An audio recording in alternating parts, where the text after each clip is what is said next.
Call this council meeting to order at 6 p.m. Need a motion for the adoption of minutes, please. Resolved that the minutes of the regular meeting of council held at City Hall on August 8th, 2022 be adopted as circulated. Moved by Councillor Buds and seconded by Councillor Knox. All those in favor? And that's carried. We have no delegations this evening. We have a number of public hearings. Before we open the public hearings, I just want to make a couple brief comments on the passing of Queen Elizabeth. It's with solemn remorse that I extend condolences on behalf of the city of Portage la Prairie following the passing of Her Majesty Queen Elizabeth II. As the longest serving British monarch in history, we are mindful and grateful for the leadership, grace, and the quiet resolve that she has provided to the Commonwealth, including Canada and indeed the world. Our community will join millions of citizens from around the world in mourning the passing of our Queen. All City of Portage la Prairie flags will remain at half-mast until sunset on the day of the funeral of Her Majesty Queen Elizabeth II. So we'll open the first public hearing is for second and third readings of bylaw 22-8739. This is a zoning amendment PC 3322 for Elias at 2390 Saskatchewan Avenue East. Is there anyone here to speak to the public hearing?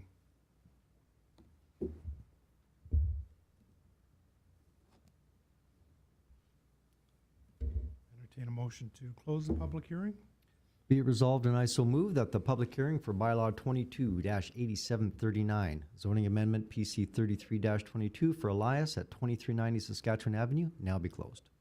Moved by Councillor Meyer and seconded by Councillor Buds. All those in favor? And that's carried.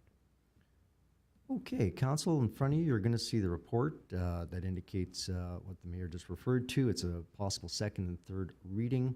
I do want to point out that the bylaw amendment is there for your reference as well, in addition to this two schedules that show the property that we are discussing. So, the issue is to rezone the property from AL, which is limited agricultural zone, to C3 or Avenue Commercial Zone. We did have first reading back a while ago, but as per the Planning Act and after considering the results of the public meeting, council must within 90 days choose one of the actions to deal with the proposed zoning bylaw amendment. And you'll see the actions that we have there as well. The background in question talks about lots 5 and 8, or 5, 8, and 10, and 12, 13 in the parish of Portage. As I mentioned, it's currently zoned AL, and the applicant would like to rezone it to C3. I won't go into all of the details. As a result, we did read that during first reading. But since then, the application has been advertised in the Daily Graphic for 2 consecutive weeks, circulated to the province, and public notices have been sent to all owners of the property within a 100-meter radius of the proposed development. So the first reading, as I mentioned, was June the 27th, 2022, and as of this writing, there have been no written objections to the proposed rezoning scheme. And as I mentioned, documents were circulated to provincial departments and agencies with no objections. Provincial Planning recommended approval of zoning bylaw amendment number 22-8739.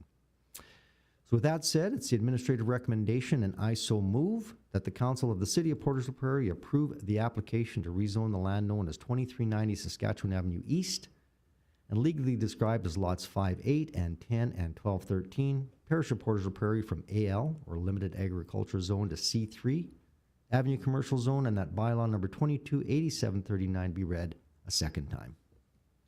Moved by Councillor Meyer and seconded by Councillor Buds. Any questions or comments on the motion? All those in favor of the motion? And that's carried. And finally, that bylaw number 22-8739 be read a third time, finally passed, signed, and sealed. I so move. Moved by Councillor Meyer and seconded by Councillor Buds. All those in favor of the motion? And that's carried. We'll open the public hearing for variation 4922. This is for Cordillo and Williams at 138 6th Street Southeast Is there anyone here to speak to the hearing?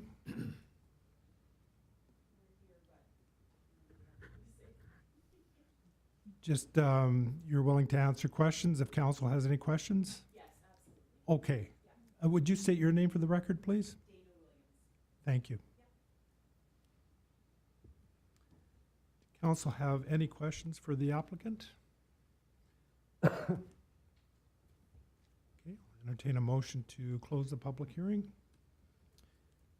Be it resolved, and I so move that the public hearing for variation PC 49-22 for Cordero and Williams at 138 6th Street Southeast now be closed. Moved by Councillor Meyer and seconded by Councillor Buds. All those in favor? And that's carried. Okay, and council, once again, to the Planning and Economic Development Committee, again, a request for variation for a Tristan Cordero, a Lavo Cordero, and a Dana Williams. I do want to point out, you'll see the site plan for 138 6th Street Southeast, as well as a sketch that shows the location. So the request is to vary the following on the residual lot. You'll see that there's 2 lots there are proposed in a residual. So the residual lot site area requirement of 464.5 meters to be reduced down to 250.79 meters. Site width requirement of 18.3 meters to be reduced to 11.925 meters. The south side yard requirement of 1.5 meters to be reduced to 1.11 meters. And then finally, the site coverage requirement of 40% to be increased to 51%. Second part of that is to vary the following on the proposed lot. The sketch shows that. Site area requirement of 464.5 meters to be reduced to 256.57 meters. And the side width requirement of 15.2 meters to be reduced to 12.20 meters as per the condition of subdivision number 4550-22-8136. So as I mentioned, the applicant is applying for a variation for that very reason, for those purposes. The building is in an R1 residential single-family zone. As usual, the application has been circulated to various city departments, and there have been no concerns. Public notices have been sent to all property owners within 100 meters radius, and there has been no objection. So with that said, it's the administrative recommendation, and I so move that the council of the city of Portage la Prairie approve the variation request of Christian Cordero, Olavo Cordero, and Dana Williams to vary the following. The residual lot, side area requirement of 464.5 meters to be reduced to 250.79 meters. The side width requirement of 18.3 meters to be reduced to 11.925 meters. The south side yard requirement of 1.5 meters to be reduced to 1.11 meters. And the side coverage requirement of 40% to be increased to 51%. And then the proposed lot, site area requirement of 464.5 meters to be reduced to 256.57 meters, and side width requirement of 15.2 meters to be reduced to 12.20 meters. As per condition of subdivision number 4550-22-8136 at the property known as 138 6th Street Southeast, which is illegally described as Lot 10, Plan 31190 in the parish of Portage la Prairie. Moved by Councillor Meyer and seconded by Councillor Buds. Any questions or comments on the motion? All those in favor of the motion? And that's carried. We'll open the public hearing for variation PC 50-22. This is for Tony's Grill House Limited at 1400 Saskatchewan Avenue West. Is there anyone here to speak to the hearing?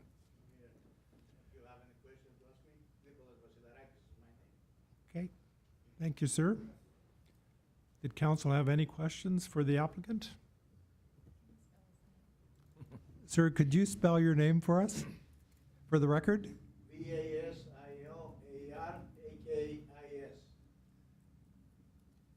That's in long. Thank you. Any other questions from council? I need a motion to close the public hearing. Be it resolved, and I so move that the public hearing for variation PC 50-22, Tony's Grill House Limited at 1400 Saskatchewan Avenue West, now be closed. Moved by Councillor Meyer, seconded by Councillor Buds. All those in favor of the motion? And that's carried. Okay, council, once again in front of you, you're going to see a request for variation from the applicant Tony's Grill House Limited. The issue is the applicant is wanting to vary the required parking stalls from 6 to be reduced to 2 parking stalls. You're going to see the site plan there for your reference, which shows the location. And you're also going to see the sketch, which does the drawing exactly in reference to the downtown. So the background is that Tony's Grill House Limited is applying for a variation order to vary the required parking stalls from 6 to be reduced to 2 parking stalls. As you can see, council has approved similar requests. I won't go through them. The minute references were there, of course, for your reference. As you know, or maybe you don't, the building is in a C3 Avenue commercial zone. The application has been circulated to various city departments. There have been no concerns. Public notices have been sent to all property owners within a 100-meter radius, and as you can see, there's been no objections. With that said, it's the administrative recommendation, and I so move, that the Council of the City of Portage la Prairie approve the variation request of Tony's Grill House Limited to vary the required parking stalls from 6 to be reduced to 2 parking stalls at the property known as 1400 Saskatchewan Avenue West, which is legally described as Lot 1, Plan 14 in the parish of Portage la Prairie. Moved by Councillor Meyer and seconded by Councillor Buds. Any questions, comments on the motion? All those in favor of the motion? And that's carried. That concludes our public hearings this evening, so we'll move right into committee. First up is Finance, Legislative and Property Committee. Councillor Buds. Thank you, Worship. Couple items for me to discuss. One is the IT services agreement. Council wants to pull that up. This is not a new report. This is one that was presented to council before, and actually we had asked for administration to go back and tie up a couple of loose ends that perhaps were missing in the agreement. So if you just open the agreement, they are, I believe when I read it, there's some highlighted, well, maybe not now, but it does talk about cyber insurance in a category where yes, it is highlighted. 4.5, the RM agrees to provide the proof to the city of cyber liability of at least $2 million. That's one of the sections I think that was added. And really just outlining our responsibilities in providing these services a little clearer. So it is an agreement that I think we should now be able to move forward with, and it is a recommendation of your committee, and I so move that the council authorize the mayor and management administration to sign an agreement with the RM of Portage la Prairie to provide IT services from June 1st, 2022 to May 31st, 2027. Moved by Councillor Buds and seconded by Councillor Espy. Any questions or comments on the motion? All those in favor of the motion? And that's carried.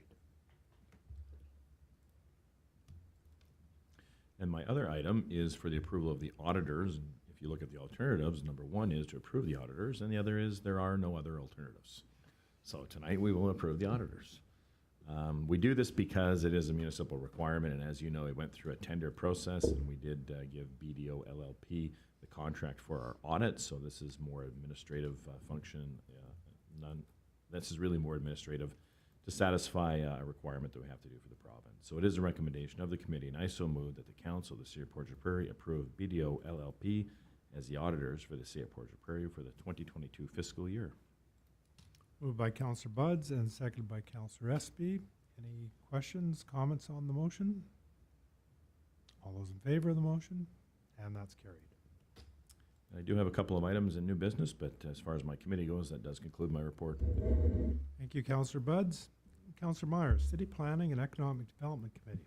Thank you, Your Worship. City Planning Economic Development Committee has nothing to report right now, but there's one item further down in the agenda. Thank you.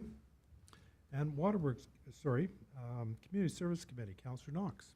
Thank you, Your Worship. Nothing from your Community Services Committee this evening. Thank you. And Waterworks Committee, Councillor Espy. Thank you, Your Worship. The Waterworks Committee has nothing to report. Thank you. And Transportation Committee, Councillor Espy again. And the Transportation Committee has nothing to report. Thank you. And Public Safety Committee, Councillor Knox. Thank you, Your Worship. Nothing from your Public Safety Committee. Thank you. We have no deferred business this evening. We have a number of items of new business. First item is July financial statements, and this is for information. This is Finance Committee. Thank you, Worship. And yes, this is our financial position as at the end of July on our general fund and our utility side. So think of it again as your balance sheet and income statement for the city operations. And so basically we look, a lot of our work that is now being completed is actually on budget 2023.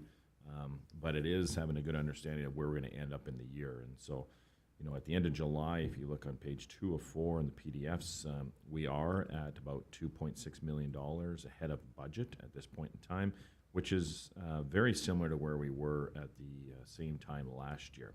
And we did end with a surplus at the end of the year. However, there will be some expenses that we incur for the latter part of this year that will eat into that surplus. But council should know and citizens should know that we are in a strong financial position to this point through 2022. And then on the utility side, you can see our balance sheet there, and then the final 4 of 4 on the PDFs is the actual, we'll call it income statement. We are slightly behind where we were at this time last year, but with the utility and the expenditures that we're doing on capital and running things through operating, et cetera, that would explain some of the variance, but still in a positive position to this point, at this point in the year, and we are projecting to be that way as we close out 2022. So no approval unless there is required for this is information, but just if there is any questions, I'll entertain those. And that's all I have for that. Thank you, Councillor Buds.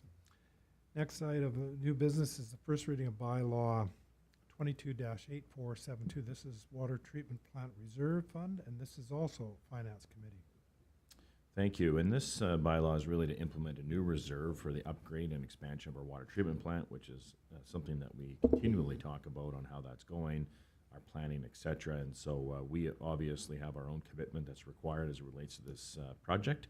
And so we want to set up a reserve to handle funds that we have in surplus. As I just spoke to the last report, utility is slightly ahead, but last year we had utility fund surplus of $1.1 million. And that's the amount that we want to put in there. We would want to contribute to a new reserve fund to upgrade the water treatment plant. And so in order to facilitate this, we have to start the new reserve, and we have to pass a bylaw to do so. So it is a recommendation of your committee, and I so move that the Council of the City of Portage la Prairie approve the Water Treatment Plant Reserve Fund by giving bylaw 22-8742 first reading. Moved by Councillor Buds and seconded by Councillor Espy. Any questions or comments on the motion? All those in favor of the motion? And that's carried.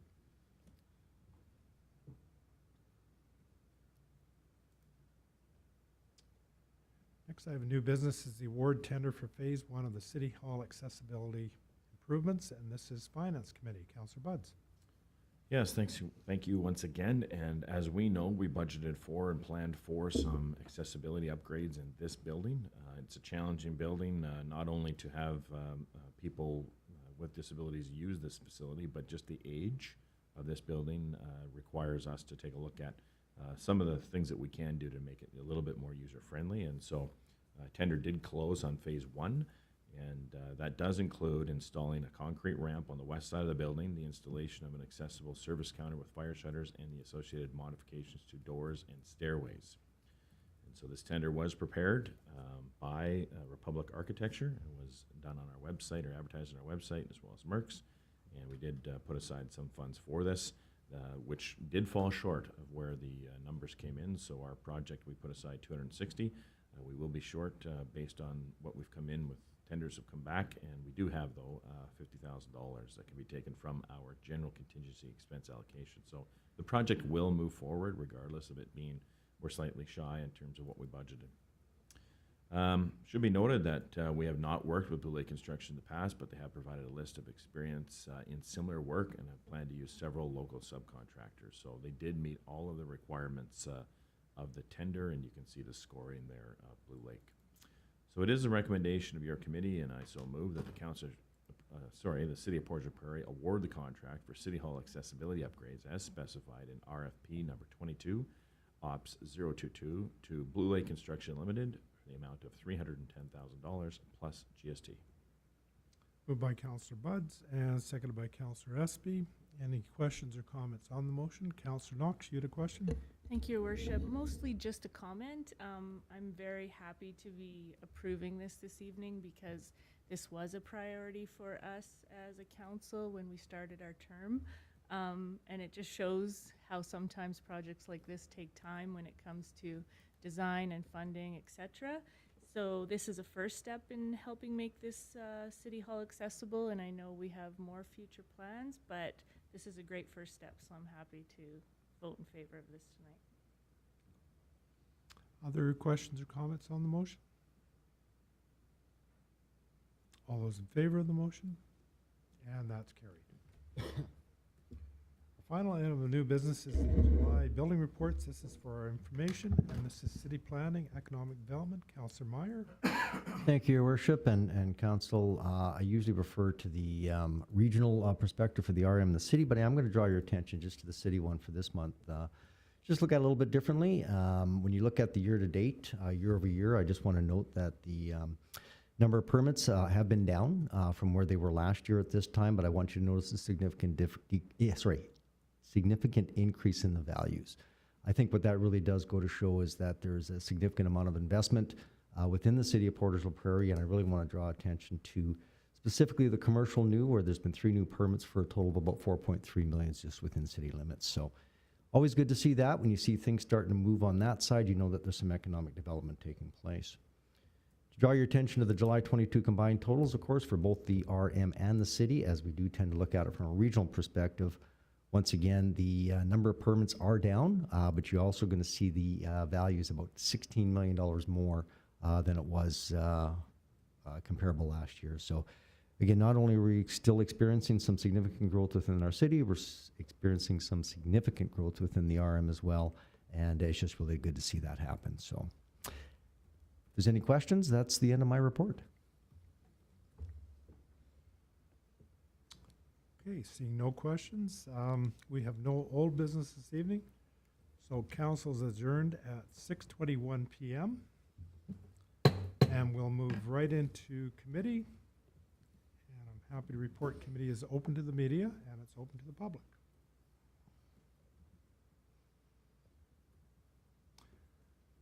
Call committee to order at 6:21.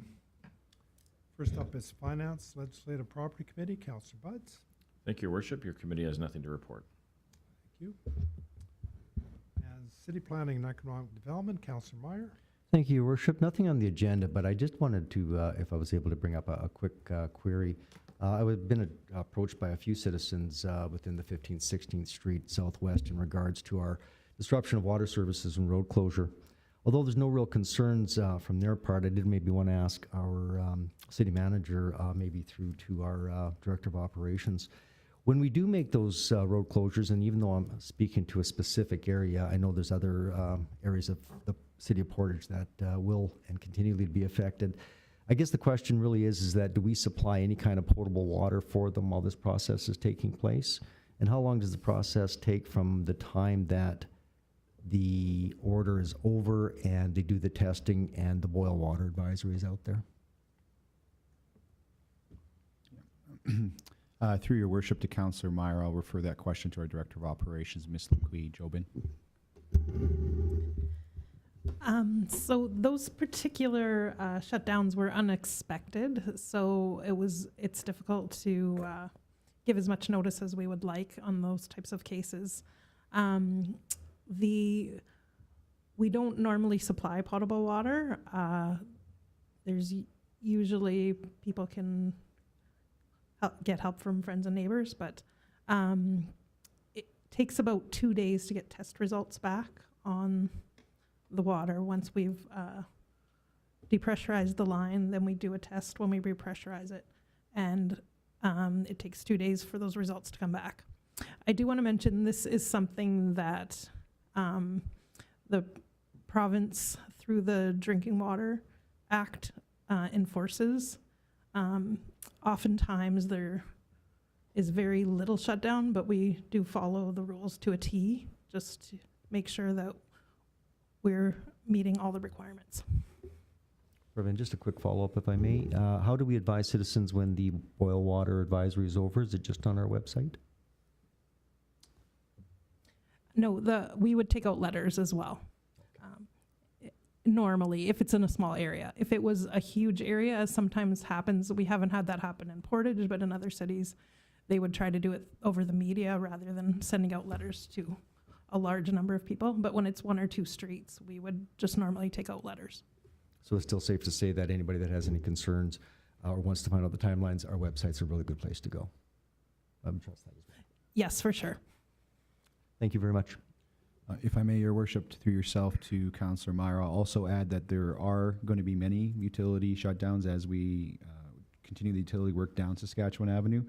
We are providing advance notice, sometimes about a week, letting people know those shutdowns will occur and trying to give them as much hourly notice in terms of 24 hours before we do that, especially the commercial establishments where, water is important.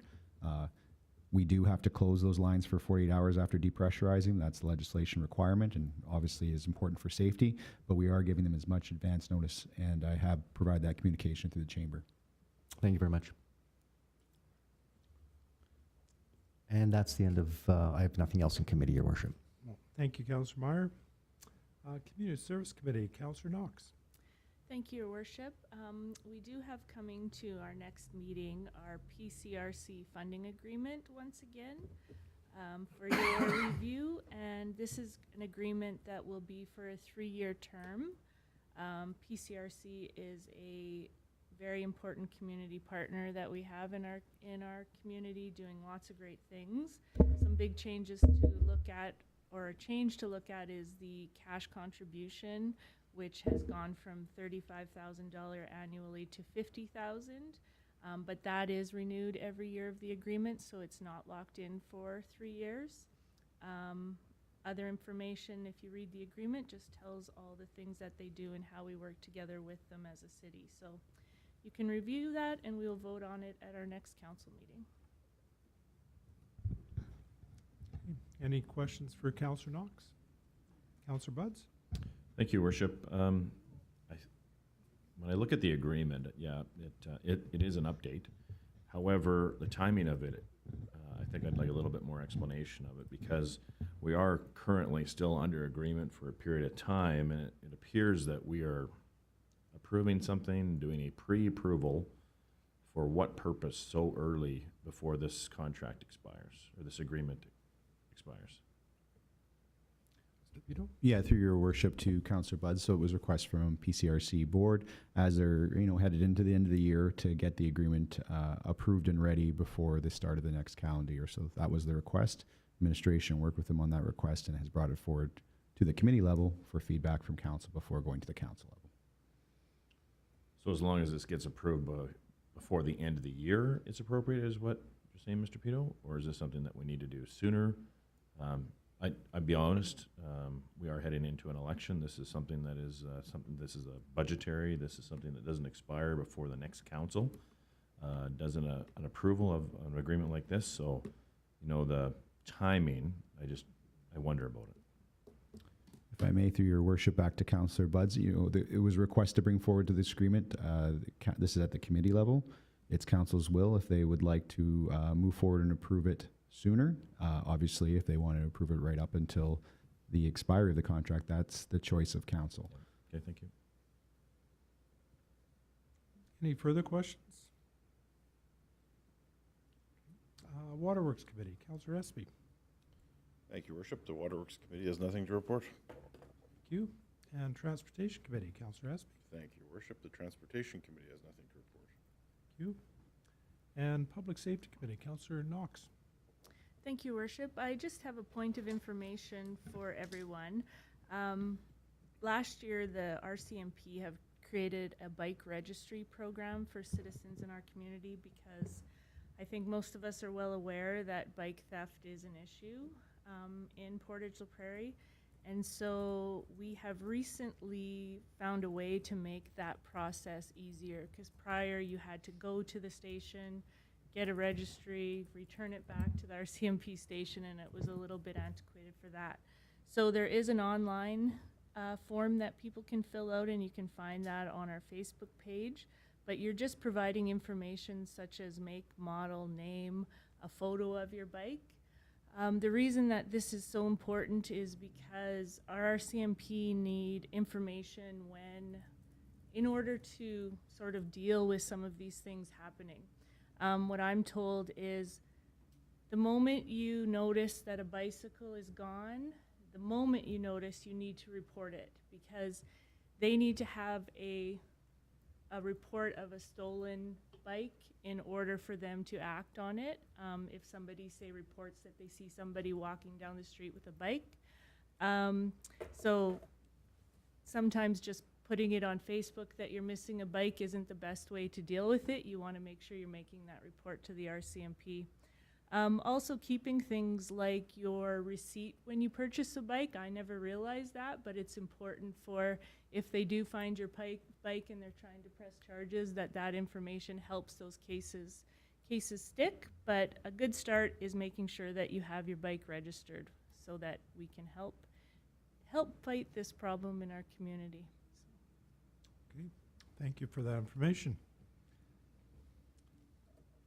So committee is adjourned at 6:29 PM. Thank you for coming out, everybody.